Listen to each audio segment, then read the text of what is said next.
Once, in a cozy village nestled in the heart of Germany, lived an old shoemaker named Hans and his wife, Greta. Hans was a man of golden integrity, but times were hard.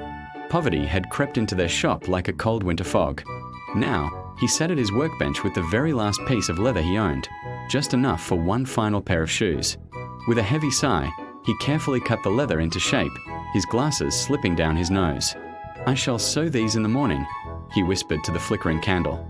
He offered a simple prayer for strength, blew out the light, and climbed the stairs to bed. Little did he know, the moonlight dancing on his workbench was about to ignite a miracle that no amount of gold could buy. The next morning, Hans returned to his shop, needle and thread in hand. But as he looked at his workbench, he froze. There, where the raw leather had been, stood a pair of finished shoes. He picked them up, his eyes widening. The craftsmanship was beyond human skill. Every stitch was perfectly aligned, the leather polished to a high-gloss finish, as if made by the finest master in the world. He showed them to Greta, who gasped in disbelief. Hans, who could have done this? Before they could wonder further, a wealthy traveler walked in. He was so enchanted by the shoes that he paid double the price. With the money, Hans was able to buy leather for 2 more pairs. He cut them out that evening, wondering if the magic would return. And so the pattern began. Every evening, Hans would cut the leather and leave it on the bench. Every morning, he would find exquisite footwear waiting for him. The village began to whisper about the miracle shoemaker. Customers lined up outside his door, and soon, Hans and Greta were no longer hungry. They had plenty of bread, a warm fire, and enough leather to fill the shop. But Hans was a curious man.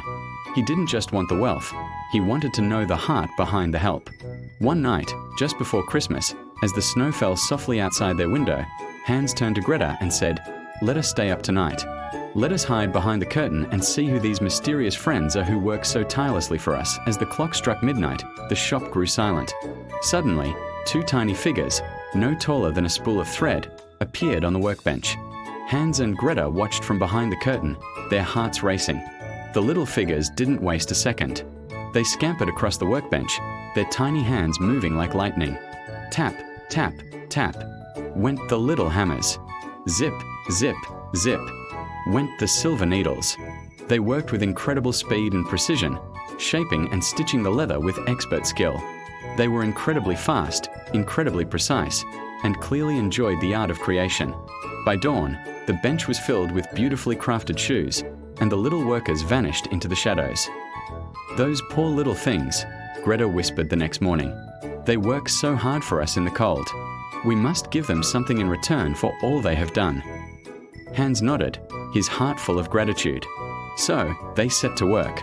Greta took the finest wool and silk, sewing 2 tiny shirts, 2 little pairs of trousers, and 2 warm coats. Hans, with his master's touch, fashioned 2 pairs of the tiniest, softest leather shoes you have ever seen.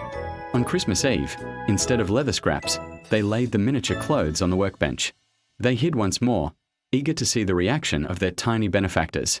Midnight arrived, and with it, the little helpers. They jumped onto the bench, ready for work, but found no leather. Instead, they saw the beautiful little clothes. For a moment, they stood still, confused. Then, realizing the gifts were for them, they let out squeals of delight. They dressed themselves in the tiny coats and trousers, admiring their reflection in the shoemaker's knife. They danced on the table, singing a merry song. They hopped over the glue pots and slid down the leather rolls like they were playground slides. They were so happy, their laughter filled the room with a magical warmth. They danced right out the window and across the snowy rooftops, disappearing into the starry night. The little helpers never returned to the workshop, but they didn't need to. Hans had become a master in his own right, and the luck they brought stayed with him forever. He and Greta lived a long, prosperous, and happy life, always making sure to help those in need, just as they had been helped. The shop remained a place of warmth and magic for generations. Even though the little figures were gone, Hans always kept a small piece of leather on the bench on Christmas Eve, just in case. The story reminds us that when we work with integrity and treat others with kindness, good fortune can find its way to us.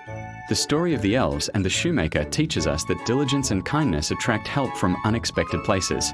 It is a beautiful reminder that gratitude, like the clothes Greta made, is the perfect way to honor those who support us.